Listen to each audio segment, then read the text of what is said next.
नामक गांव में संगीता नाम की एक बेहद ही सुशील और सुंदर लड़की रहती थी। संगीता के पिता एक पुजारी थे। वे रोज सुबह जल्दी उठकर मंदिर में पूजा पाठ किया करते थे और संगीता भी रोज सुबह जल्दी उठकर मंदिर की साफ सफाई और पूजा पाठ में अपने पिता की मदद कराया करती थी। एक दिन संगीता सुबह के 4 बजे उठकर अपनी सहेली पुष्पा के घर जाती है और उसे आवाज लगाती है, पुष्पा, अरे ओ पुष्पा, अरे पुष्पा, सुबह के 4 बज गए हैं और तू अभी तक सोई हुई है। जल्दी उठ, नदी पर नहाने जाना है। पुष्पा अपनी आंखें मीटती हुई अपने कमरे से बाहर आती है और संगीता से बोलती है, अरे संगीता, अभी तो आसमान में भी अंधेरा छाया हुआ है। हम दोनों कुछ देर बाद चलते हैं ना नदी पर नहाने। कुछ देर में दिन भी निकल आएगा और फिर गांव की औरतें और लड़कियां भी तो नदी पर नहाने के लिए जाएंगी। हम भी उन्हीं के साथ नदी पर नहाने चल पड़ेंगे। तुझे पता है ना कि मुझे मंदिर की साफ सफाई करनी होती है। अगर तुझे मेरे साथ नहीं जाना तो ठीक है, मैं अकेले ही नदी पर नहाने के लिए चली जाती हूँ। अरे अरे, तू तो गुस्सा हो गई, मैं चलती हूँ ना तेरे साथ। फिर दोनों नदी में जाकर नहाने लगती हैं। तभी नदी के किनारे पेड़ के पीछे से पवन और रामू नाम के 2 दोस्त संगीता और पुष्पा को नदी में नहाते हुए देखने लगते हैं। अरे रामू यार, इन लड़कियों को नदी में नहाते हुए देख कर तो ऐसा लगता है मानो जैसे आसमान से अप्सरा उतर कर आ गई हो। अरे वो इन्हें देखकर तो मन बड़ा ही प्रसन्न हो गया है रे। सच कहते हो पवन भैया, इन लड़कियों को यूं नदी में नहाता देख कर तो हमारा भी मन नदी में नहाने का करने लगा है। अरे तनिक इनका ये चमचमाता गोरा गोरा बदन तो देखो। अरे कमबख्त, जरा धीरे बोल, कहीं किसी ने सुन लिया तो बहुत मार पड़ेगी। हाँ। तभी संगीता को ऐसा आभास होता है कि कोई उन्हें चुपके से देख रहा है। पुष्पा, मुझे लगता है कि वहाँ पेड़ के पीछे कोई है जो हमें ऐसे नहाते हुए देख रहा है। चल जल्दी चलते हैं यहाँ से। फिर वो दोनों नदी से निकलकर अपने घर चली जाती हैं। अगले दिन फिर से संगीता सुबह के 4 बजे पुष्पा के घर जाती है और उसे आवाज लगाकर उठाने लगती है। पुष्पा कमरे से बाहर आती है और संगीता से कहती है, संगीता, मैं रोज सुबह सुबह 4 बजे उठकर तेरे साथ नदी पर नहाने के लिए नहीं जाने वाली। मेरी सारी नींद खराब हो जाती है और वैसे भी मंदिर की साफ सफाई पूजा पाठ तो तुझे करनी है, मुझे थोड़ी ना करनी है। इसलिए तू अकेले ही नदी पर नहाने जा। संगीता गुस्से में वहाँ नदी पर नहाने के लिए चली जाती है। तभी पवन और रामू फिर से नदी के किनारे पेड़ के पीछे खड़े होकर संगीता को नहाते हुए देखने लगते हैं। पवन भैया, आज तो ये लड़की अकेले नदी पर नहा रही है। चल तो फिर आज हम दोनों भी नदी में नहाने के मजे लेते हैं, वो भी इस अप्सरा के साथ। फिर दोनों हंसते हुए नदी में नहाने के लिए चले जाते हैं और संगीता को अकेला पाकर उसे छेड़ने लगते हैं। अरे तुम दोनों नदी में, तुम्हें पता नहीं है क्या कि सुबह सुबह नदी पर सिर्फ गांव की लड़कियां और औरतें स्नान करती हैं? तुम दोनों यहाँ से निकलो, नहीं तो तुम्हारे लिए अच्छा नहीं होगा। पवन और रामू पर संगीता की किसी बात का कोई असर नहीं होता है। तभी पवन संगीता का हाथ पकड़ लेता है और हंसते हुए उससे बोलता है, अरे मेरी रानी, इतना क्यों गुस्सा होती हो? अरे हमें भी तो तुम्हारे साथ नहाने के मजे लेने हैं और वैसे भी हम दोनों तुम्हारे साथ नहाकर कुछ देर में यहाँ से चले जाएंगे। संगीता उन दोनों की हरकतों से बहुत डर जाती है और जोर जोर से चिल्लाने लगती है। तभी नदी के किनारे से पुष्पा संगीता को आवाज लगाती हुई आती है। पुष्पा को देखकर पवन और रामू की सिट्टी पिट्टी गुल हो जाती है।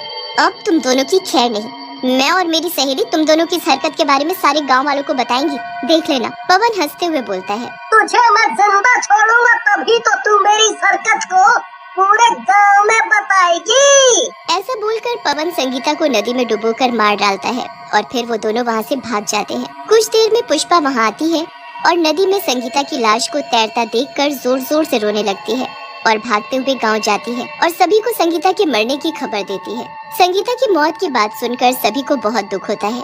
संगीता की मौत के अगले ही दिन कुछ औरतें नदी में नहाते हुए बात कर रही होती हैं। कुछ भी कहो, संगीता थी बड़ी ही अच्छी और सुशील, पर बेचारी की नदी में डूबने से मौत हो गई।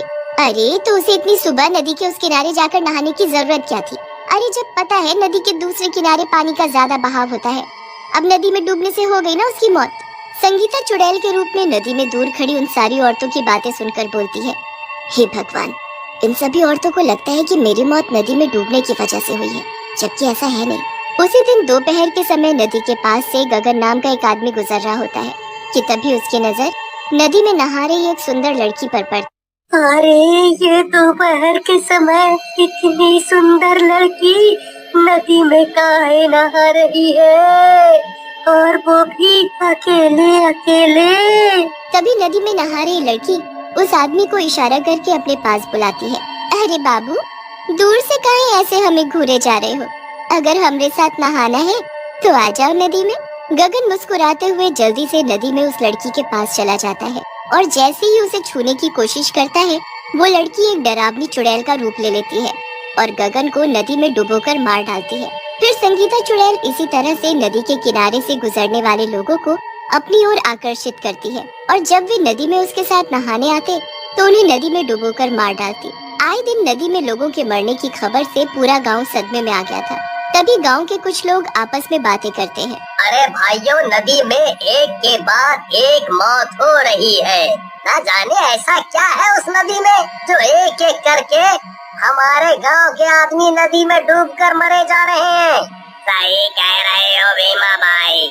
अरे हमें तो लगता है कि उस नदी में जरूर कोई राक्षस है जो हमारे गांव के आदमियों को मार डालता है। भीमा भाई, हम लोगों को मिलकर कुछ ना कुछ तो करना चाहिए, नहीं तो ना जाने और कितने लोग उस नदी में डूबकर मारे जाएंगे।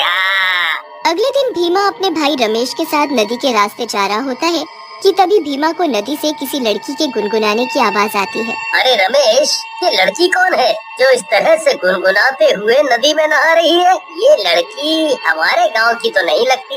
अरे बाबूजी, मुझे दूर से देखोगे या मेरे करीब भी आओगे? अरे आप भी जाओ, मुझे अकेले नदी में नहाने में मजा नहीं आ रहा है। तुम साथ होंगे तो दोनों को नहाने में बड़ा मजा आएगा। हाँ।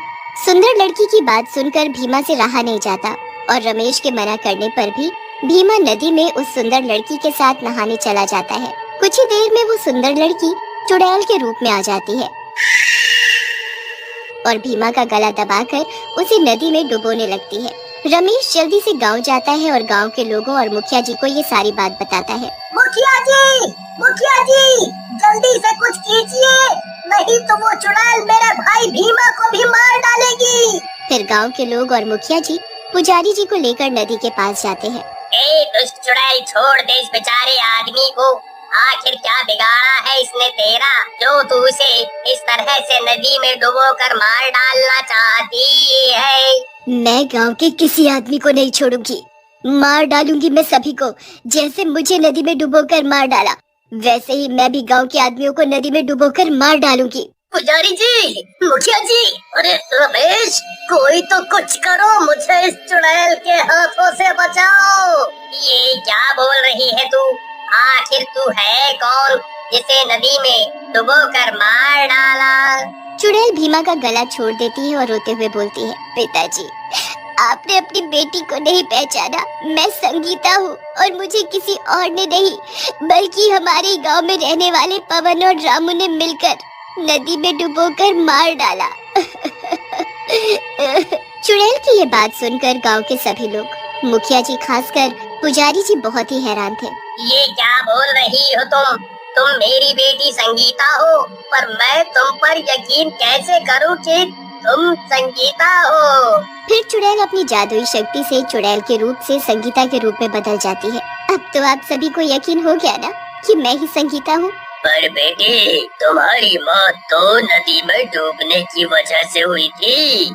चुड़ैल गुस्से से बोलती है, नहीं, मेरी मौत नदी में डूबने से नहीं हुई थी। फिर चुड़ैल सभी लोगों को बताती है कि कैसे पवन और रामू ने उसके साथ बदतमीजी की और किसी को कुछ पता न चले इसलिए उन्होंने उसे नदी में डुबोकर मार डाला।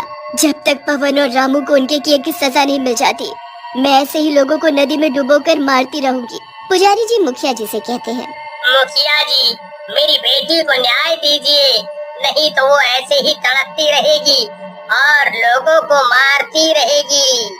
मुखिया जी चुड़ैल और पुजारी जी की बात सुनकर जरा भी देर नहीं करते। वे रामू और पवन को उसी दिन पकड़कर फांसी की सजा दे देते हैं। पवन और रामू के मरते ही चुड़ैल को भी मुक्ति मिल जाती है और वो हमेशा हमेशा के लिए उस नदी से गायब हो जाती है।